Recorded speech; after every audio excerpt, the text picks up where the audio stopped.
Bonjour et bienvenue dans Airwork Korea où je vais présenter cette fois le bombardement guidage laser. À peu près le même scénario que ce qu'on a pu voir dans les vidéos précédentes, hein.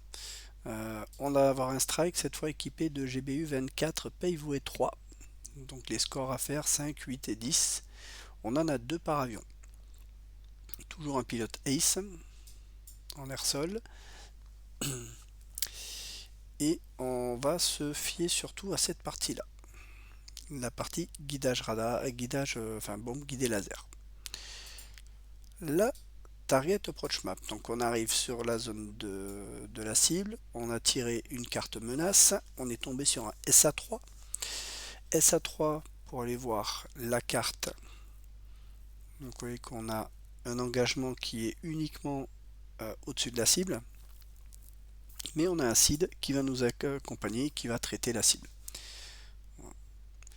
Donc on va lancer notre premier dé pour savoir à quelle distance on apparaît. 1, 2, die roll 2, ici. Donc un coup d'œil sur la portée du SA3. Le SA3 en range 1, il ne peut pas nous engager, mais il peut tenter de nous détecter. Donc il va lancer son dé 10, il obtient 9, hop, on est détecté. Donc on va mettre un petit pion détecté. Voilà. Et donc nous, notre profil de bombardement, on va aller bombarder à moyenne altitude. Donc on va aller chercher la partie qui est ici. Voilà. Pour faire un bombardement en level pour une bombe à guidage laser. Donc on va s'avancer ici. Le SID, on va considérer que le SID, il traite la menace, il détruit le SA3. Voilà. Donc, plus de SA3. Voilà. On va déterminer s'il y a des AAA sur la cible. On va lancer un D10. On obtient un 9 des AAA équipés radar. Ok. Donc là, on va pouvoir essayer de les leurrer un peu. Voilà. Ensuite, qu'est-ce qu'on a? Tac, tac, tac.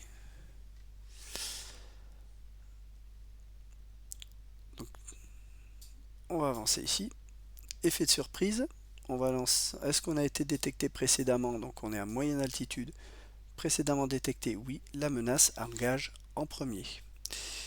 Et là, on n'a pas comme on a vu précédemment avec le pop-up, on ne peut pas relancer l'effet de surprise. Donc là, ça va être forcément les AAA qui vont attaquer en premier. Donc, on va lancer un des 10. On obtient un 6. Le 6 est ici pour les radars équipés AAA. C'est bon, rien nous touche. Il n'y a pas de plus 2. Ok, on est bon. Ensuite, maintenant on peut passer à la phase de bombardement. La phase de bombardement en guidage laser, on va suivre ce qui est ici. Donc on est en level bombing, medium altitude, on va avoir un plus 1. On a un ace plus 1 pour notre leader. Qu'est-ce qu'on a d'autre? Alors, ouais, ça on a fait l'effet de surprise. Moins 2 sur les. Ouais, si on a des SAM. Alors pourquoi on a justement ces moins 2? Alors même si c'est moins 3 ici, hein, il y a une petite correction à faire. C'est qu'en fait quand on largue la bombe laser, on doit maintenir le faisceau sur la cible. Et donc l'avion il est moins manœuvrable. Et donc pour matérialiser ce côté moins manœuvrant de l'avion quand il guide la bombe, et bien en fait il y a un malus en fait sur le lancer pour les missiles SAM. Là en l'occurrence c'est pas le cas. Les AAA ils ont tiré avant, donc là on va pouvoir la tirer sans aucun souci. Au niveau des pods de désignation laser, vous avez plusieurs types, le lanterne et les snipers et lightning. On va considérer ici qu'on a du lightning, donc c'est une dernière génération, et donc on a plus 2 à moyenne altitude, donc ça nous fait un modificateur de plus 4, donc c'est pas mal. La météo, la particularité des bombes laser, c'est que le faisceau laser, il doit guider de là où est l'avion jusqu'à la cible. C'est-à-dire que ce qui va impacter le laser, c'est tout ce qu'il y a entre notre altitude, ici, et l'altitude en dessous. Donc il va falloir prendre le plus pénalisant des DRM au niveau de la météo. Donc on a des nuages à basse altitude, on a un soleil à moyenne altitude, donc pas d'impact, mais le plus embêtant, c'est les nuages qui sont à basse altitude. Donc on a -2. Donc au final, on se retrouve avec seulement +2 de modificateur 2D. Donc on va faire la phase de bombardement. On va larguer des 2 bombes sur la cible. Alors, comme pour les bombes GPS, chacune des bombes est autonome. Donc en fait, on va faire 2 lancers de dés. On va lancer la première bombe. 5 plus 2, 7. Du coup d'œil, il fallait combien? 7, ça fait 2 dégâts.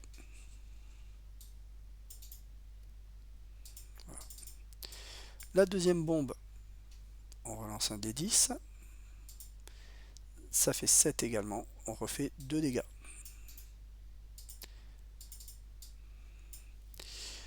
Le deuxième avion va larguer aussi ces 2 bombes. Donc lui, cette fois, par contre, il n'est pas ace, donc il n'a pas de +1. Donc il va avoir le +1 ici de la moyenne altitude. Il va avoir un +2 pour le pod lightning et -2 pour les nuages, donc il aura qu'un +1 au niveau modificateur. Lance le dé, ça fait 8. 8, il a 2 dégâts. Il largue la deuxième bombe. C'est un 1, 1 plus 1, 2, c'est raté. Il ne fait pas de dégâts, puisqu'il fallait au minimum 5. Voilà. Donc on fait 6 dégâts à la cible. Il fallait 5 dégâts pour au moins l'endommager. C'est déjà pas mal. Voilà. Et une fois que ça c'est fait, on fait demi-tour. Hop, on rentre. Ça, je peux l'enlever. On n'a plus de SAM qui viennent nous agacer ici pour le retour, donc on peut rentrer tranquillement. On est descendu à moyenne altitude sur le trajet, ce qui veut dire que quand on va faire demi-tour, qu'on va repasser par le fuel qui est ici, en fait on va pas consommer -1 puisqu'on est descendu, il va falloir consommer 1 point de carburant en plus, donc on va descendre à -2 de carburant. Par contre, le SID lui est resté à haute altitude, hop, il consomme qu'un point. Voilà pour le bombardement laser. Donc là aussi, vous voyez, relativement simple. On lit les modificateurs 2D, on fait l'effet de surprise et c'est relativement facile à jouer. Surtout là, en plus, on avait un site qui nous accompagne, qui a déblayé le SA3. Donc dès l'instant où vous avez un site qui vous accompagne, c'est tout de suite beaucoup plus facile. À bientôt!